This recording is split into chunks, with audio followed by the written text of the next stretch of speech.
Live from Liverpool, we need to talk about ghosts with Kevin Eustace. Well, a wham bam baloo bam a lamb bam who. It's Kevin. Hi everybody. I'm on my own for this podcast, as is the norm. Rebecca's upstairs cleaning, doing womanly work. I joke, I'm not sexist. That was a terrible joke. I take it back. I do more cleaning than there, in truth. In fact, let's hope she never hears that, because that's a lie. I try my best. That's all I will say. Not that you need to know any of that. I do hope you're well and you've had a fantastic week. It is, of course, time for the Sunday sermon. It's time to listen to some ghost stories. Hurrah and huzzah and hooray. Thank you to everyone who got in touch with feedback regarding the new format of this show. It is a work in progress, as always. We had some really solid feedback, really good, usable feedback. You know that I don't like feedback where it's just like, I don't like it. Because it's like, well, what can I do with that? I can't fart in the wind with such words. But when people say good things, yes, like I received on Twitter some really good feedback saying, the putting the music in, all well and good, but you weren't as like as I like to be. So apparently for the last, except for the last story where I was a bit more if you get what I mean. So I'll aim to be a lot more throughout this one. Hopefully not in a way to annoy anyone. I've probably already annoyed half the listeners. I do apologise if you knew. There is ghosts going to be coming up in this podcast, as you will guess by the title.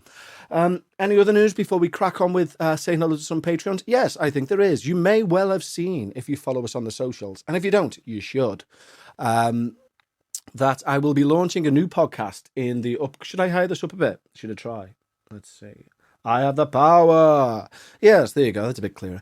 I will be launching a new podcast in approximately a month and a half. Yes. Very specific, that, Kevin. 90 days. No, that's 3 months. Were you on, right, you lunatic? 45 days, approx.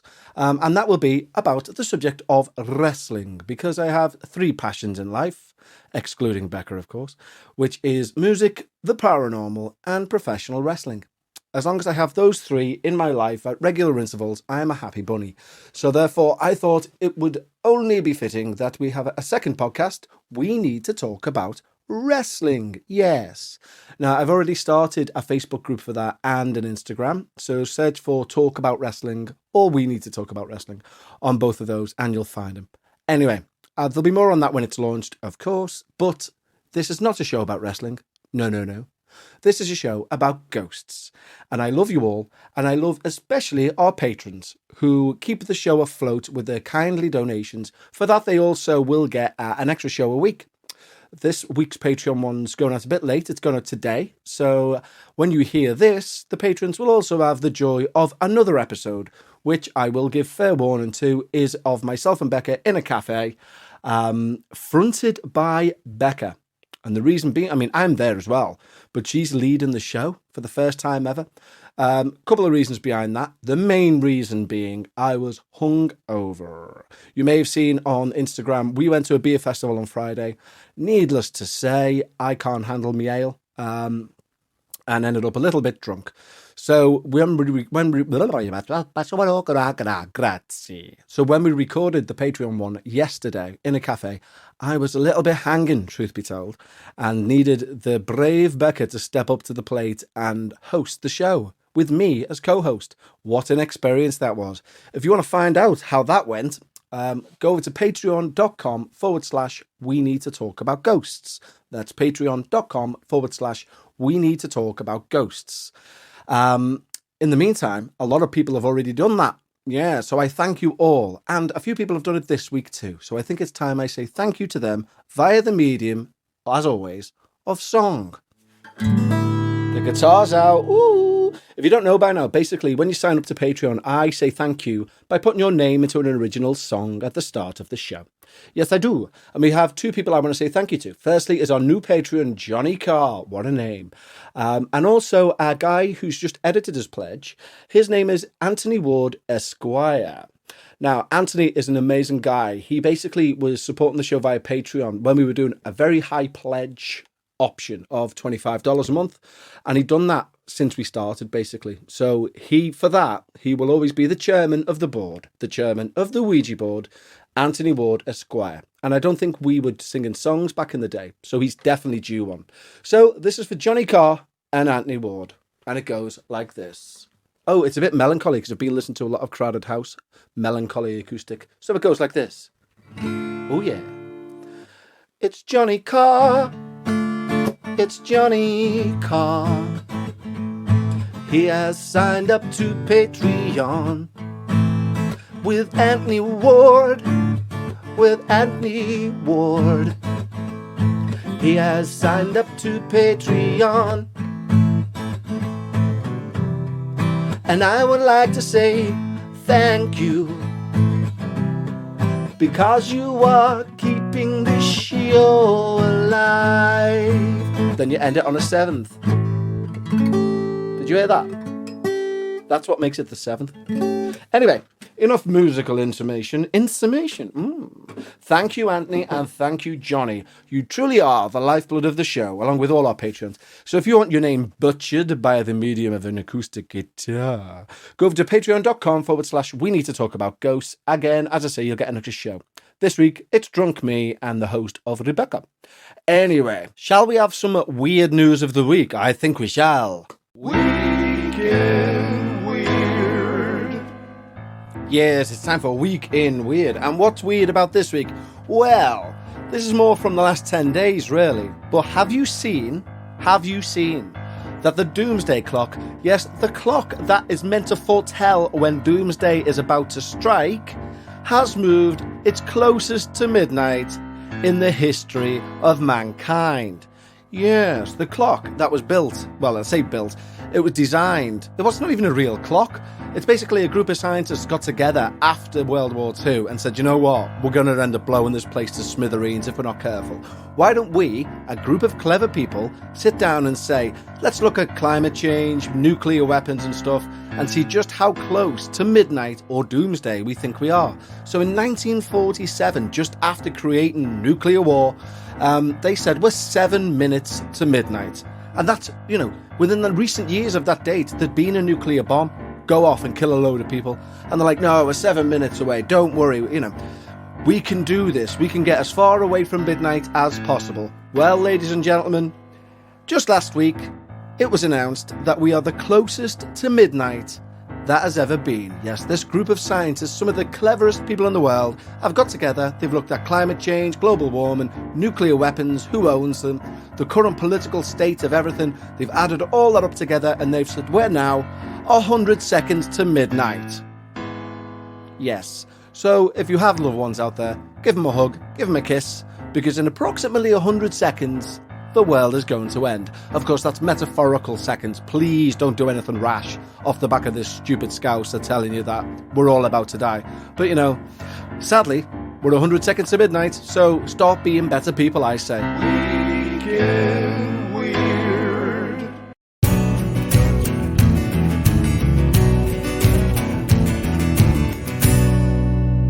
Okay, so our first story today comes in from Joe Whittingham, who's sent in stories before. And it goes thus. Hi, Kevin. Hi. It's Joe Whittingham again, with another tale to tell. This is about another family member of mine, my nana on my father's side. We were very close and she was very interested in ghosts, UFOs and the like. She had a large collection of the Unexplained magazines, which me and my cousins loved looking at and reading the articles about all sorts of weird and wonderful subjects. I had them magazines. They're bloody great. You can get them in some second-hand shops now. Root them out, I say. Where are we? Nana and I often talked about ghosts and the afterlife and what we would do after we leave this life. She had a few ghostly experiences over the course of her life, and she said she would like to let her family know she was okay and about after she died. One day, when I went round to see her, in brackets, we lived in the same town and I visited her on a weekly basis, she told me she had a very realistic dream the night before where she was visited by my granddad. He had died 15 years ago at this point. She told me she felt like she had woken up in the night and my granddad was sat in a chair in her bedroom. She wasn't scared and they talked about the family and he said, "Come on, Win." In brackets, her name was Winnie. "It's time to sort stuff out before you go." Bloody hell. She calmly told me she was not upset and she was looking forward to seeing her loved ones whom had long gone. I, however, was very upset and cried about how much I would miss her. We talked about how she would let me know she was okay after her death, and agreed that she should visit me in a dream. 6 months later, she suddenly died of a heart attack. And I felt sure her dream visit from my granddad was more than a run-of-the-mill dream. At this time, I lived with my 2-year-old daughter in a little flat. I had popped her to bed and sat in my living room, and I could often hear her talking away to herself. That evening, I could hear her chatting as usual until she cried out, "Mummy, Mummy." I went to her room and she was stood up at the end of her bed, looking at the wall across the room, pointing and saying, "Nana gone, Mummy, Nana gone." Jesus, that's put a shiver right down my spine. Thanks for that. Her little face looked very serious and she kept saying, "Nana gone," over and over. I settled her back into bed and sat back in the living room. I said out loud, "Thank you for saying goodbye to Leah," in brackets, my daughter.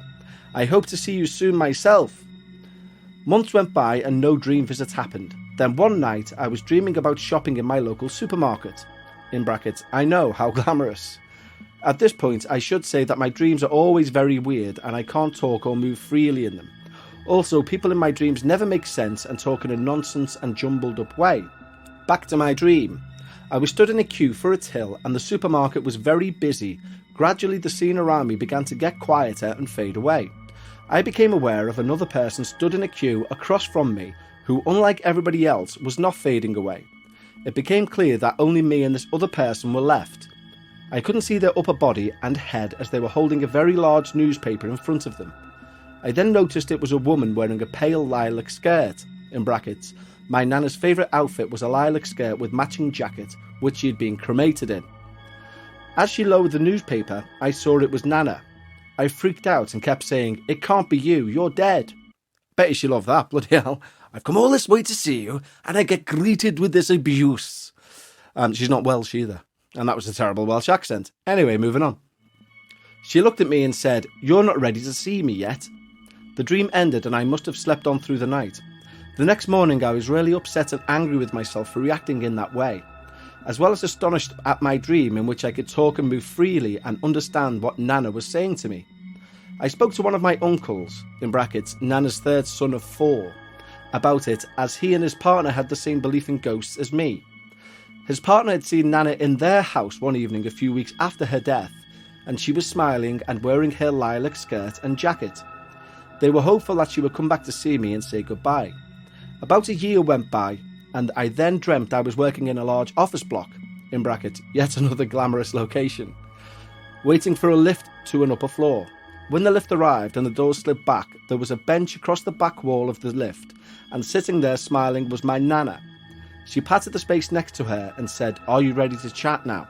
"Oh." I went into the lift to chat with her. I woke up the next morning feeling very peaceful and happy. I have since learned such dreams are called dream visitations, and my Nana has visited me a couple more times over the years this way. I, like yourself, am very interested in ghosts, etc., but I'm scared silly to think of meeting one. So this is a perfect way to see a loved one after they have gone. Anyway, must be off now. Much love and light to you and Becca. From Joe. Wow, wow, wee wow, Joe. That is an amazing story. I love that very much. I do like this. I like it, and it scares the living shite out of me, of the dead coming to visit you in dreams. I've had something similar, weirdly. I had a dream. I mean, my granddad's dad, long dead, yes. My granddad died last year. And funny enough, today, just off track, well, it's still on topic, I suppose. Me and Becca went to a supermarket to do some shopping, and I was walking around a bit absent-mindedly, and seen some chocolate that I thought, oh, I'll get that for Grandad for Easter. And then was like, oh no, he's dead. That was a bit sad. But anyway, when just after he died, or not long after he died, I had a dream where he came. I was sat in his living room, or his kitchen, I can't recall now. But he came in anyway, and he said he had Becca's granddad's cardigan. He was like, tell Alan I've got his cardigan. And I was like, right, okay, I will do, yeah. Anyway, Becca's granddad died the following week. I'm pretty sure it wasn't just to get his cardigan, you know what I mean? But yeah, I mean, don't get me wrong, they both lived to a ripe old age. Her granddad especially, he was nearly 100. But yeah, very strange. And don't get me wrong, it could just be your brain saying, I know you're sad, here's something to help it get better. And that's what it just well may, it could just be that. But it's amazingly spooky. And I'm not being funny, but your daughter's standing on the end of the bed going, Nana gone, and pointing at the wall. I know we're meant to read that and go, oh, that's nice, innit? But sorry, that was scary. And I'll be honest, if I have a child and they point at a wall and say, Nana gone, I'm going to say, and so are you. You're going to be adopted in the morning and I no longer want to speak to you. And I'd run away. Yes. But thank you, Joe. What an amazing story. Don't forget, guys, if you've got a story like that, it doesn't have to be like that. You know what I mean? It doesn't have to be like a dream thing or anything. But if you've got a scary story, that's how the show works. Send it in. contact@talkaboutghosts.com and I will read it out. Yes, because that's how it works. Whew, what a tale, though. Shall we have another? Yes, I think we shall, Kevin. Thank you, Kevin. You're welcome, Kevin. Our next one comes in. Do you remember a while back? I say a while back. It was like 2 shows ago. I interviewed the Americorn, Laurie, when she came over with her husband, and I met her in a pub, and we had that full episode. Well, she sent in another couple of tales, and I'm going to read them right now. So, Laurie says, my name is Laurie. I seem to be a magnet for something unworldly. For as long as I can remember, regardless of where I've lived, something paranormal has happened. Recently, I lived in a house built in 1882. It was built by an Oregon governor, who later became a senator. The house is a gorgeous Victorian house. It was a shared housing situation, and I had anywhere from 2 to 4 other roommates. It was 3 stories, plus a creepy basement. The first experience was being woken up by a smoke alarm outside of my room, around 3 in the morning. Of course, there was no smoke, and the batteries had been changed the previous month. Aside from a case of pounding heart, which comes from being woken up in the middle of the night, I thought nothing of it and finally went back to sleep. About an hour and a half later, the smoke alarm on the floor above me went off. Again, I woke with an adrenaline jolt. In brackets, these batteries had also been changed a month before. Our ghost was a mischievous one, moving things, turning lights on and off, etc. This one time, I was tracking my sleep with an app that records movement and sound. In brackets, this will be important in a minute. Anyhow, I was sleeping like a baby, and all of a sudden, I was awoken with the sound of breaking glass. It was a long drawn-out tinkling of glass breaking into tiny pieces. Naturally, I ran out to the hall, my roommate did as well, and we're both like, WTF? I mean, I'll do this. Laurie's a lovely person. I've met her. I won't say the actual words that that means, because as we all know, WTF stands for What the Ferret. Yes. Anyway, we searched all levels of the house and didn't find anything until we came to the base of the stair, and there were chunks of glass everywhere. We followed the trail up the stairs to where a large mirror had hung. It had been held by brackets on either side, top and bottom. The brackets had not been displaced. Later, I listened to my sleep app and heard a garbled voice right before the glass broke. What? That is horrific. And Laurie, please, if you've still got that, send it in, because that's terrifying. Oh my Lord. You know what? Here's an interesting one. If I say so myself. I used to work with a woman, and she said their house had a poltergeist in. And she said one of the most scary things that she's seen, she was sat on a couch and she looked over it. She had it like a knocking sound, and she looked to where the knocking sound was coming from, and she had a picture hung up on the wall. She said, and that picture raised off the wall, still like it was like hanging on by, there was a thread at the back, and that was on a hook. And the picture like raised up, still on the thread, still the thread on the nail. So it was like, it came up to like a horizontal level with the wall very slowly. And then the back of the picture just fell out, and the picture with it. And she went over and looked, and the little hooks that keep the back of the picture in had all been individually bent back. And it was just that little detail that put the fear of God into me. Absolutely terrifying. Well, Laurie, that scary was bloody terrifying. And we've got another couple from Laurie coming up after the midpoint.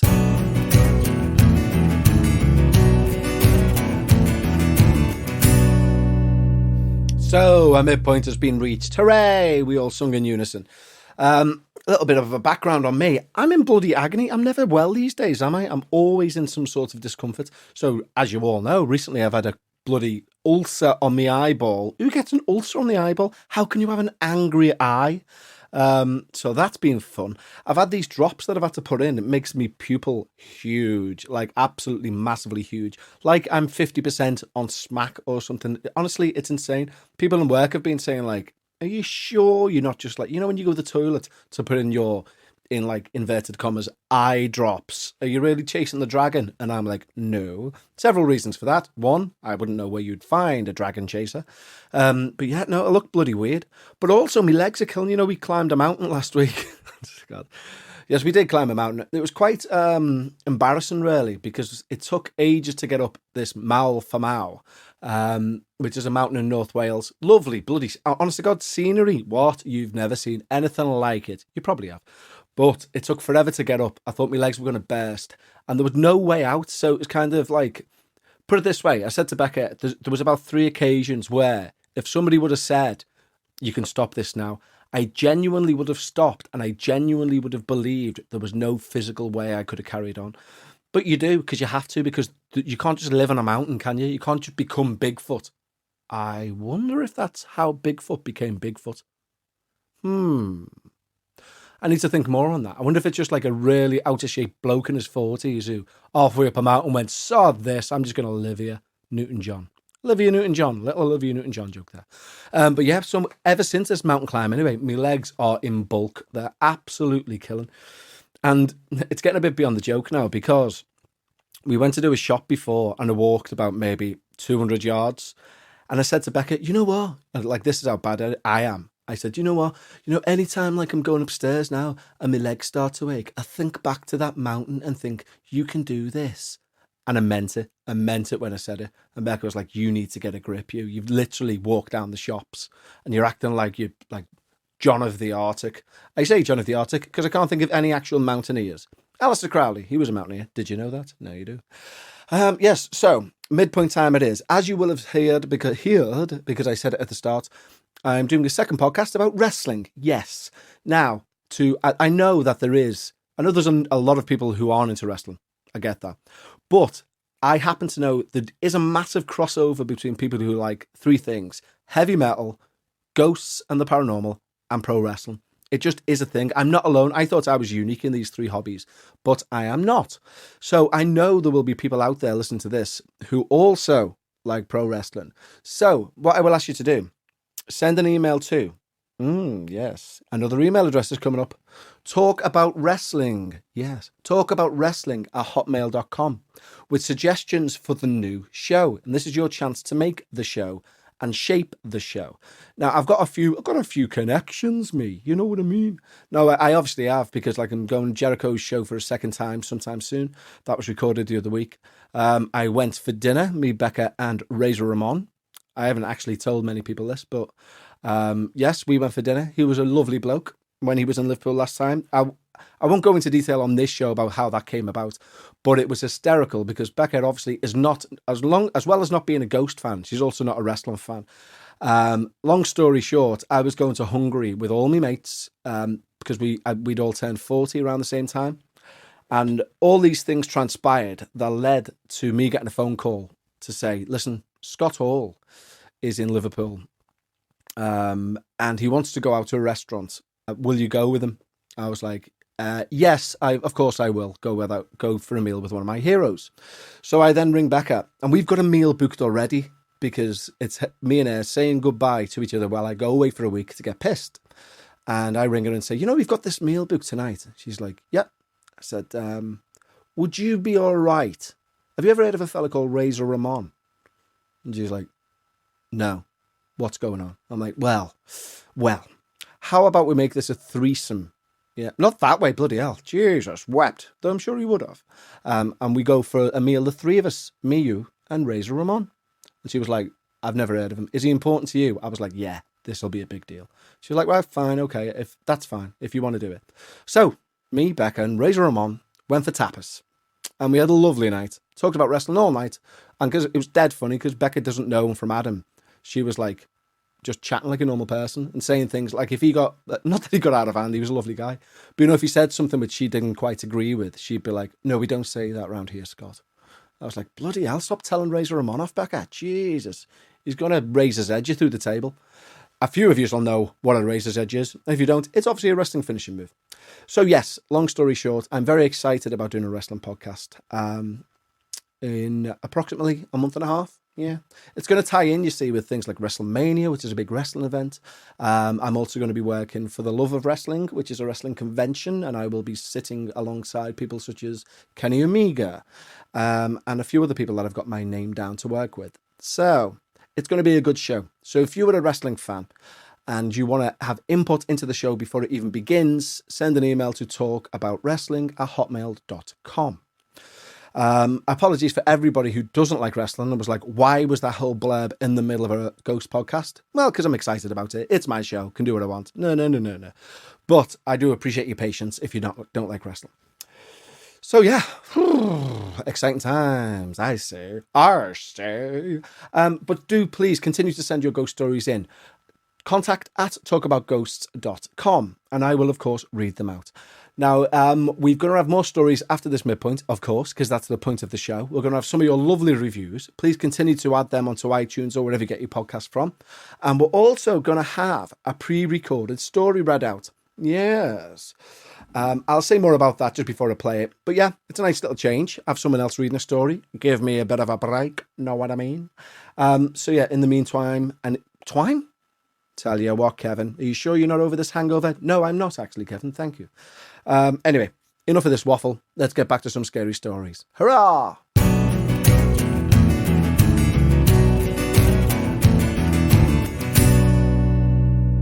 Okay, and we're back. And we're right back in with another story from Laurie. Yes. This happened when I was in my early teens. To this day, in brackets, I'm 50, I can clearly recall it. It's the most frightening experience I've ever had. I lived next door to my best friend. We, of course, spent every waking moment together at one another's house.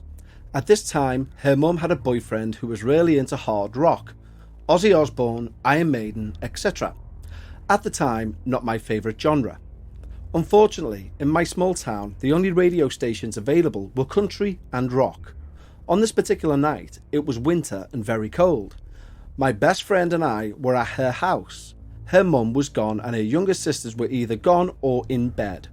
She lived in a 2-story house and we were downstairs. We were lying on the floor, a blanket over us and the heater at our feet. After much talking, we fell asleep. The rock station was playing in the background. At some point, something woke us both up.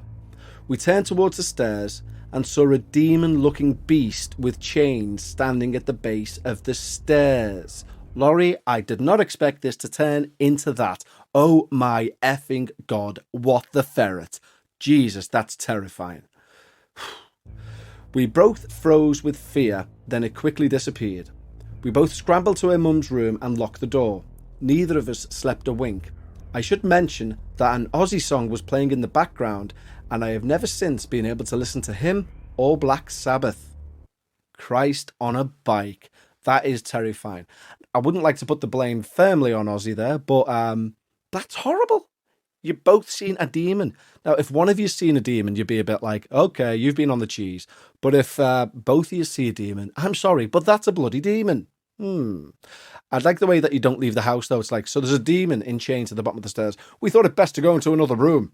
Yes, let's give the demon the basement area or the hall area. We shall hide in the kitchen. You'll never find us here. How very Scooby-Doo of you. That is terrifying, that, Laurie. Honest to God. Brrr. And she has one more song, I was going to say. She's going to sing us one more song. Go on, Laurie. Give it hell, girl. Well, not literally, you've already conjured a demon. So this is another one from Laurie. She says, this is a fun one. And listen to the first line after saying this is a fun one. I worked at the state psychiatric hospital for a number of years. Fun, fun, fun. Dum-da-dum. Anyway. The original buildings dated back to the late 1800s. Think One Flew Over the Cuckoo's Nest. It was filmed there. Wow. As with most psychiatric hospitals, there were rumours of ghosts. I came on staff when most of the original buildings had been demolished, except one. There were tunnels leading from one side of the street to the other, which served as a way to transport the criminally insane from medical appointments back to their ward. They are terrifying. There have been many reports of paranormal activity down there. Anyway, I was dying to see a ghost. There was one rumoured to be a child called Lucy. Supposedly, she was seen on security cameras even in the new buildings. One weekend, my friend and I were working and made our way to the administration building to find a certain copier. This was the last remaining original building. As we walked over there, I joked it would be funny if we saw a ghost, even going so far as to say, "Lucy, where are you?" In order to get through secure doors, you needed a key card. After finding the copier we needed, we waited at the elevator. The stairwell was next to it and only accessible with a key card. There was a window in the door. As we were waiting, the stairwell door's lock clicked several times. Thing is, there's no one there. The elevator couldn't get there fast enough. I have so many examples wherever I live, but I'll save those for another time. I love the show. Oh, thank you. Oh, here's a playing card that reminds me so much of the demon I saw, and a picture of what looks like a ghost in a vacant part of the psychiatric hospital. And those pictures I will put on the Facebook group. So head over to the Facebook group if you want to see them. That's search "We Need to Talk About Ghosts" and go to the group. There's a couple of questions you need to answer. But oh my living Christ, what a couple of tales. The demon one is horrific. I'll be perfectly honest. That is terrifying. I mean, I'm looking at the picture right now on the tarot card or the playing card even. And yeah, if you've seen that, I'm afraid I would have just had to say, that's enough life. Thank you very much. Just going to pop my head in a blender because that's terrifying. But thank you very much for sending them in. Wow. Don't forget, send your stories in. contact@talkaboutghosts.com. So now we're going to have a pre-recorded ghost story. Yes. Basically, some listener has recorded themselves telling their... You know, a pre-recorded thing. Why am I trying to explain that? Get a grip, Kevin. Anyway, the lovely Teresa from the Peculiar Mayhem podcast has recorded a ghost story for all of us to listen to. So I, like you, am going to put my feet up, make a cup of tea, and listen to somebody else's ghost story. Yes. So check out Teresa's podcast. Yes, Peculiar Mayhem. And this is her tale. I do hope you like it. I'm sure we all will. Go and get the kettle on. Hello, Kevin. This is Teresa from the Peculiar Mayhem podcast, and I discovered you via the Ghost Story Guys. You are so funny, and I love your songs, and I wish you would play more of your songs. And I adore Becca. She is just a breath of fresh air in the podcast. I like her cynicism. I think she's a great counterpoint to you, my dear.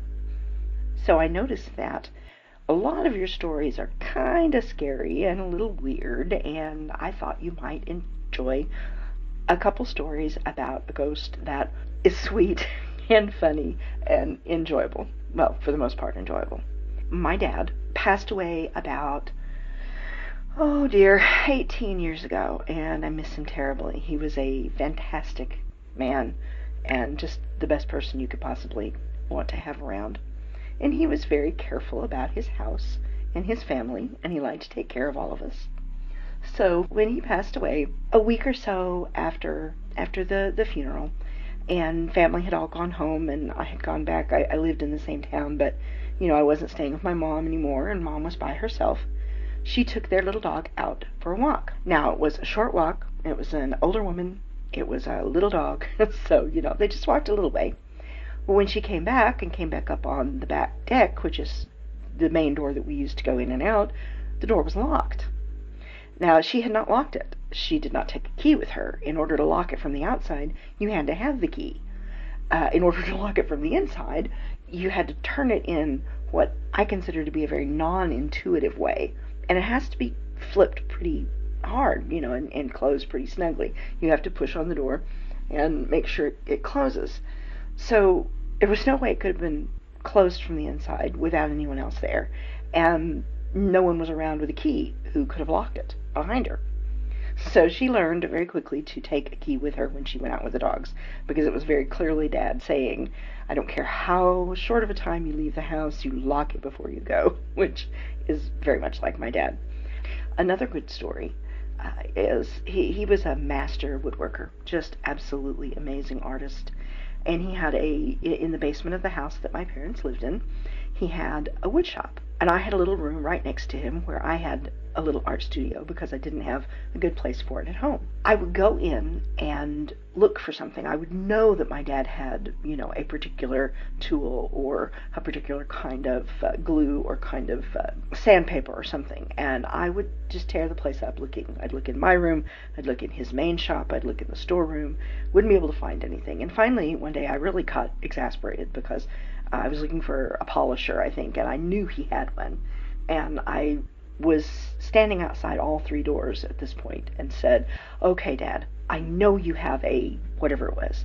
Please help me find it." And walked back into his main wood shop, and it was sitting right there in a place that I had looked multiple times. This got to be so routine that I wouldn't even look for anything before I asked. I just stand outside the doors and say, "Okay, Pop, I know you have a thus and such. Could you help me find it?" And I would walk in and it would be laying right wherever I walked. And one day, another thing he did to me that I remember so well after all these years is from the back deck down through, there's a gate on a little yard for the dogs that goes straight to the driveway. So I was loading the van up for an art show, I think, and I was parked right in line of sight from the back deck through that gate. No obstructions at all. I would prop the gate open with a brick, carry whatever it was out to the van, put it in. When I turned around, the gate would be closed again. I would go back to it, prop it back open, then I would go back up on the deck to pick up the next thing and carry it down, and in the time that I had my back turned, the gate would close again. This happened 3 or 4 times, and finally I was pretty exasperated, and I said, "Dad, there are no little dogs to get out. I'm in control of the situation. I just need to load the van, and then I will securely lock the gate again." It didn't happen again after that. But I learned whenever I needed to prop the gate open to say, "Okay, Pop, cut me a break and let me prop this open. I'm aware of what's going on." I had to talk to him about it. This sort of thing carried on for, 2 years or 3 after he left us. And I don't feel his presence anymore. Things like that don't seem to be happening, and I'm living in the house now taking care of my mother. But it was it was funny. I kind of half expect him to show back up again so he can be there for my mom. The only sad thing or upsetting thing that ever happened with him being in the house was one night his best friend had called my mother, and they were sitting and they were talking about Dad, of course. And Dad had a beautiful Stetson cowboy hat that was hanging on a hook. And Mom said it literally leaped up off the hook and landed in the middle of the floor. It didn't just slip off. It was a nice big hook. Nothing has ever slipped off one of those hooks. It lifted up and dropped in the middle of the floor flat. And Mom laughed and told his friend what had happened. Said, "I guess Dad knows we're talking about him." Well, unfortunately, his friend was incredibly religious, which my family is not. In his religion, there is no such thing as a ghost. It's all demonic. Anything like that is demonic, period. There is no in between. So I think that was the last time he ever called us, because he said that was a demon, it wasn't my dad. We thought it was funny, and we still laugh about Dad throwing his hat in the ring, so to speak. Anyway, those are some of my sweet and funny ghost stories. I thought you might like them. Thank you for letting me send this in. And check out my podcast if you get a chance. It's Peculiar Mayhem. And tatty bye. Tatty bye. What a weird way to end a story. I joke, of course. Feel free to use that, although I will be charging you commission. That was Teresa, everybody. What an amazing story. You know what I didn't like? The end bit with your dad's mates turning up and saying, "That's a demon." It's like, get out. No way. You're not welcome. And if it is a demon, I hope he stands at the bottom of your stairs rattling chains like the one who had Laurie going. And you go, "What the ferret?" I do hope that takes place. But thank you. Go and listen to Teresa's podcast. Yes, Peculiar Mayhem. All about sharing the love.